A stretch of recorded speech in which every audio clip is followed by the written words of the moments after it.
Hello, my name is Sri Achari, and we're going to talk about cybersecurity fundamentals mainly for small and medium businesses.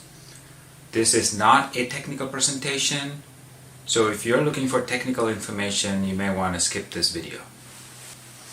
A little bit about me. We provide full spectrum cybersecurity services. That means anything from cybersecurity assessment, implementation, consultation, recommendation, incident response, compliance, governance, risk, pretty much any cybersecurity related services we provide. We are an independent consultation. We don't recommend specific vendor. That means we are not affiliated with any specific vendor. What is cybersecurity? In terms of NIST, cybersecurity is a risk management framework. Let's say you are running a small business and you have a lot of IT assets.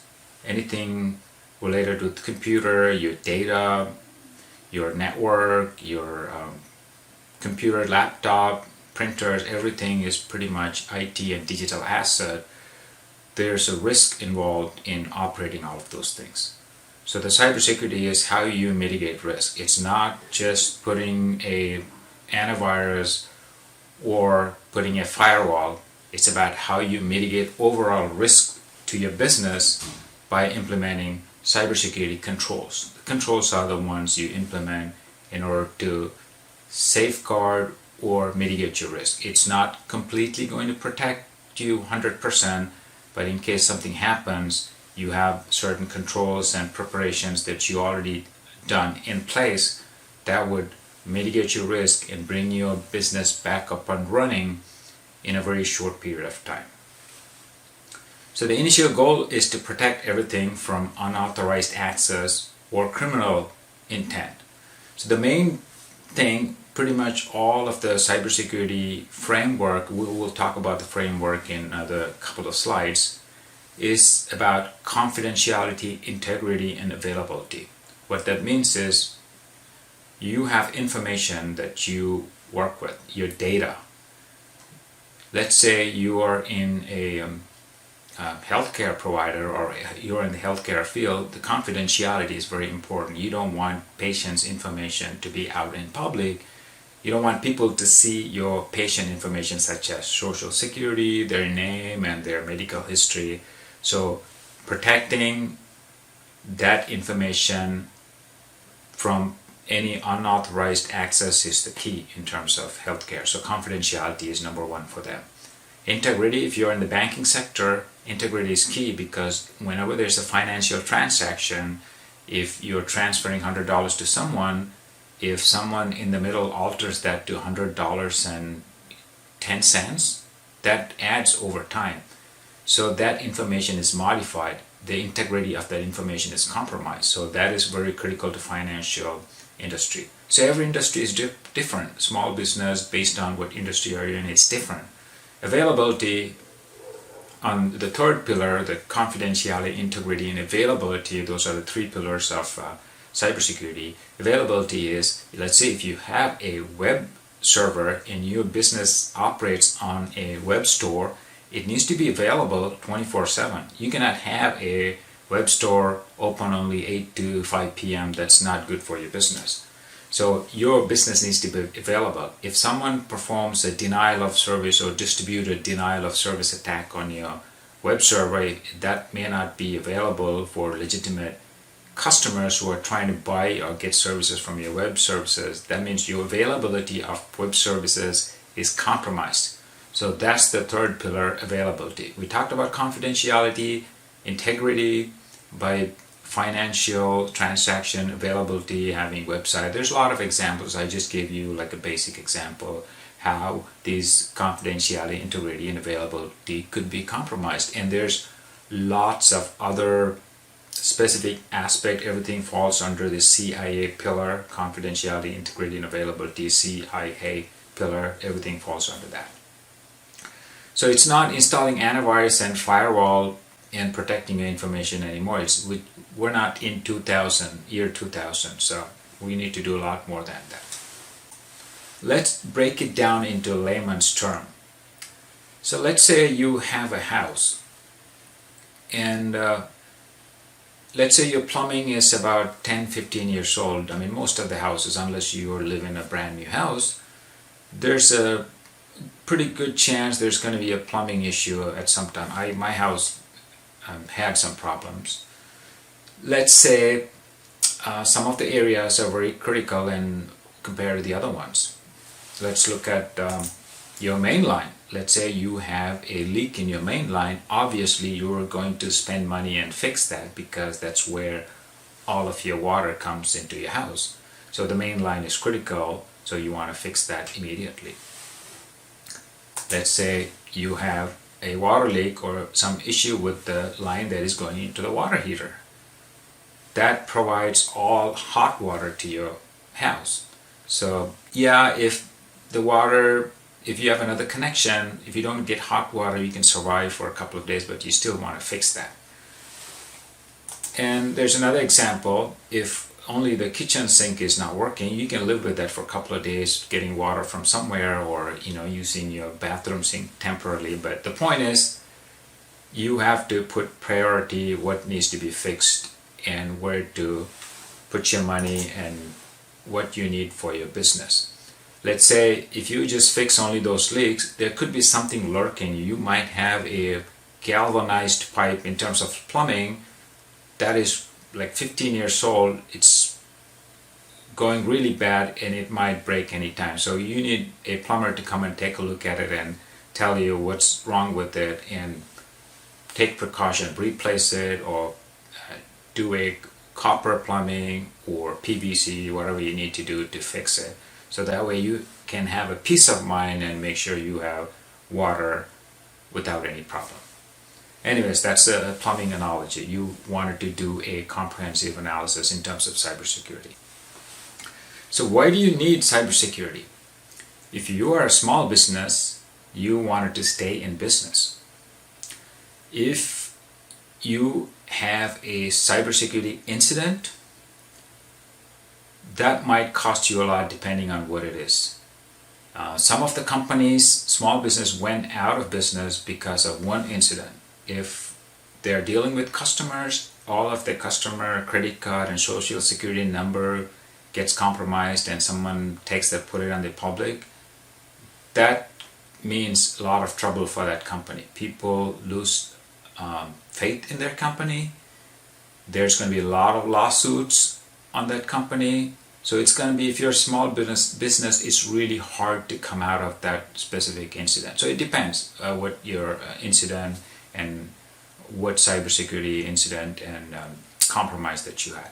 And you wanted to protect your intellectual property. Let's say you have a secret sauce, that secret thing that you make money and that's your main business thing. You wanted to protect that from criminal minds. You don't want people to steal that. You don't want anybody to take it and put it on the internet or sell it to somebody for a price. Then you probably lose your competitive advantage.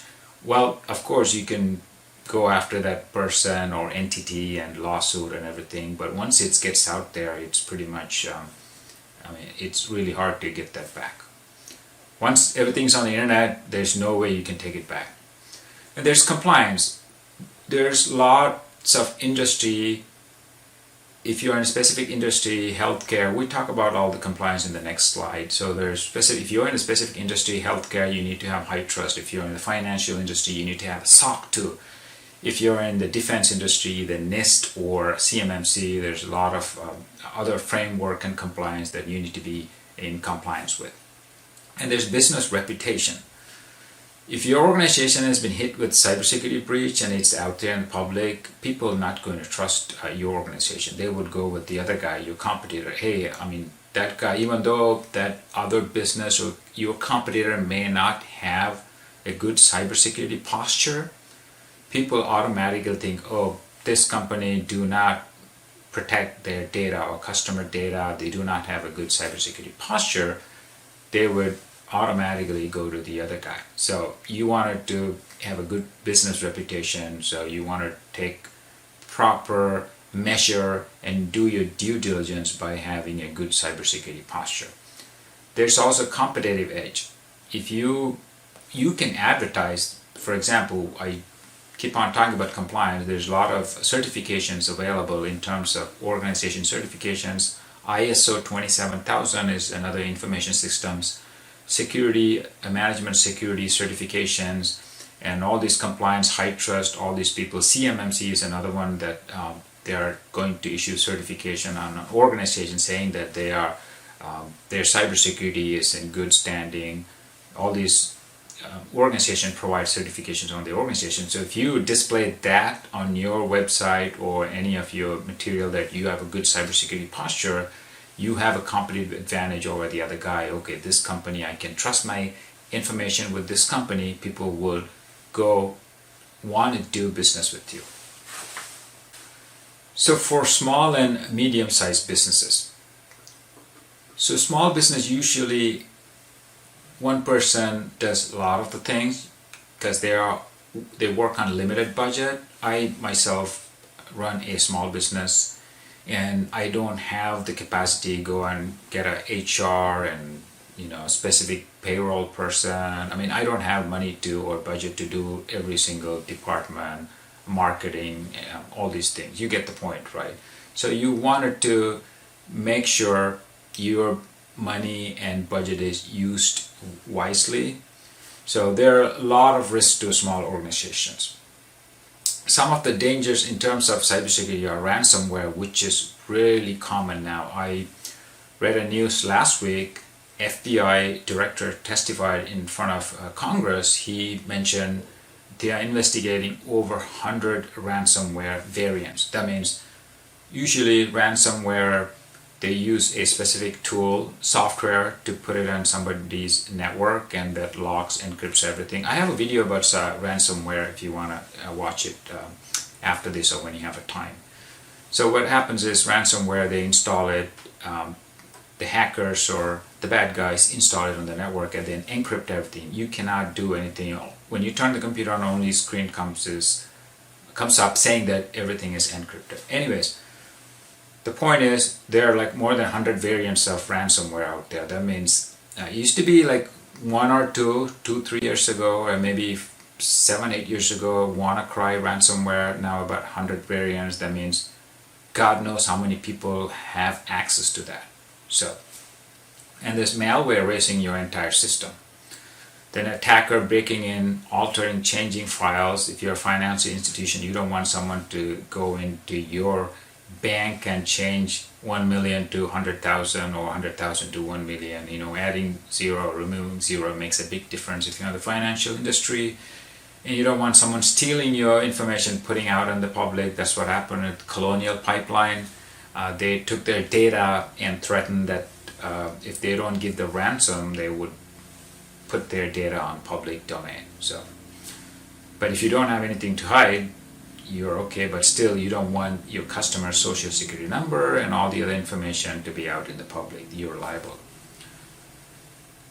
Let's say you are doing all the other precautions and cybersecurity, all those stuff. There's no guarantee you will not have any incident or anything like that. But what it does is, I just want to emphasize that if you do a good cybersecurity posture and if your company has a good cybersecurity posture, chances are your business can get up and running after an incident pretty soon, maybe within hours, if not days. So that's what cybersecurity assessment and implementation does that to you.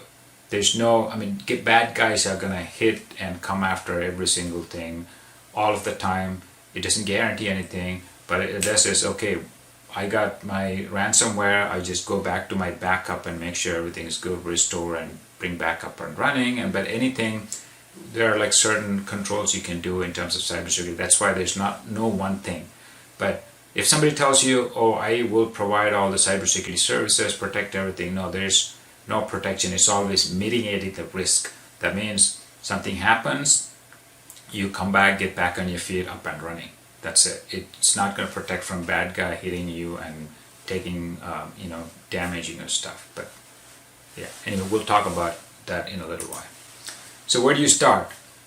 If you are working on a specific industry, such as federal contractor or state contractor, most of the time you have to be NIST compliant or CMMC, which is a new cybersecurity material model certification that provides certification.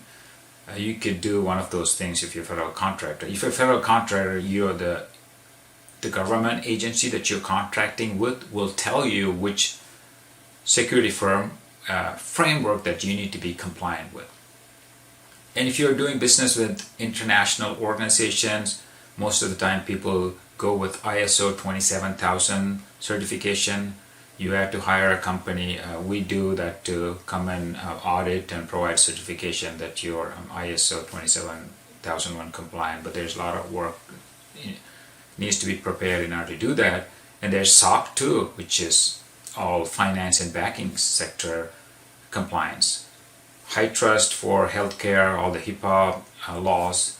GDPR, if you're doing business with European Union, European Union requires they follow, any company doing business with European Union does GDPR, which is protecting their citizens' information.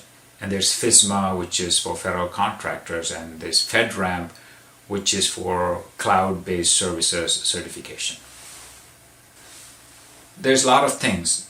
Don't worry about if you're not in any of those specific industry and then someone tells you you need to be compliant in one of those things, you don't have to worry about all of those things. If you are a small business and if you wanted to have a cybersecurity compliance, or just to make sure you wanted to have a peace of mind, you want to reduce your risk, I would recommend start with CMMC, which is a new framework. It has different levels, up to 5 levels, maturity level 1 all the way through maturity level 5.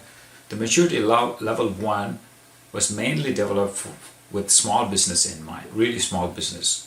It is really basic cyber hygiene. Then you can move on to, after implementing level 1, you can go to level 2, which adds on more controls. When in cybersecurity, controls mean you have some sort of risk mitigation plan. That's what they're called, controls. It's not like a switch you turn on and off. No.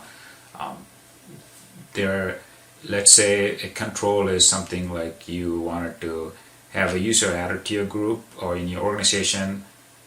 Anybody can go and add user, but you actually implement certain steps. A manager has to approve creating a new user into your organization. Not one person can do that. They need to request manager. So that is a control, like a manager has to approve. So that is a basic example of a control, but every single item or function, there has to be a control in place in terms of cybersecurity, so there's no misuse or there's no information, or CIA, we talked about it earlier, confidentiality, integrity, and availability, any of those compromise happens.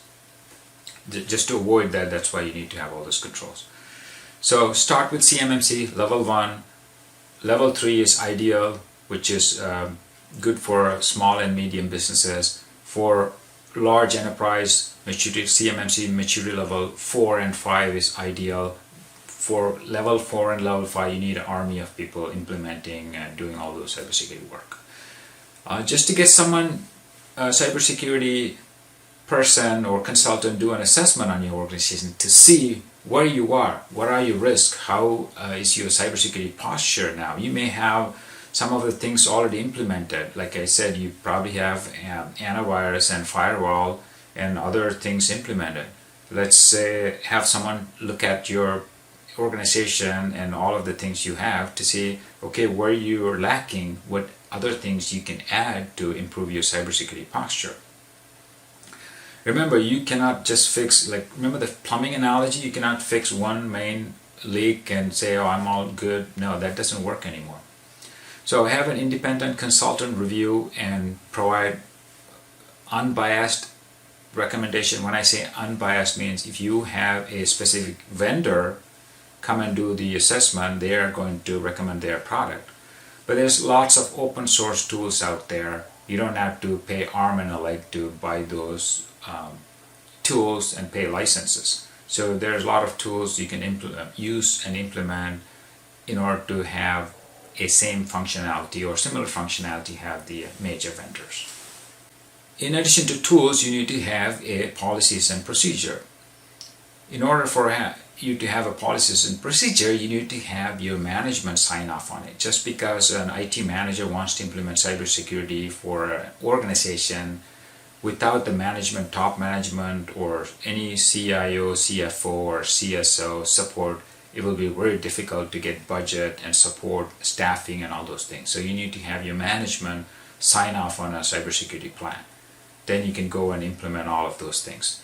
The other thing is training your employees. That is very critical. Just because you have policies and procedures in place somewhere stored, if people don't know about that, there's going to be an issue. All it takes is one employee click on the malware link and download the bad ransomware into your computer, and your whole organization is screwed. So training employees really critical. We do that all the time. We set up training and phishing links, employee training all of the time for different organizations, small businesses. It doesn't cost that much. It makes awareness. When somebody clicks on the link, we just tell them, hey, you clicked the link, you're not supposed to, you need to take this training, like that. So we do that monthly for different organizations. Conduct regular assessment. Just because you perform an audit 2 years ago doesn't mean everything is in place. You have all these controls implemented, but are they still there? Are people following those controls? When someone comes new to your organization, are the new user created without getting management approval? So you need to make sure everything is still in place, it works the same way it was implemented. So auditing, performing a cybersecurity audit annually, it's a good thing. And make sure you have a IT breach insurance. If you already have a liability insurance, you probably have an IT breach insurance nowadays. If you don't, call your insurance agent and tell him, hey, do I have IT breach insurance? Can you add to that? It doesn't cost that much. It actually transfers some of your risk to the insurance company. So you still have to do a lot of the cybersecurity controls and implementation, but in case something happens, they will cover some of the costs and bringing you back up into business. So that's why you need to have that insurance. So those are some of the very basic things. I can talk about cybersecurity all day. If you have specific questions, reach out to me. But if you wanted to see different topics that you wanted to hear on this YouTube video series, send me an email, put it under comment. I'll try to work on that and put it here. Thank you very much.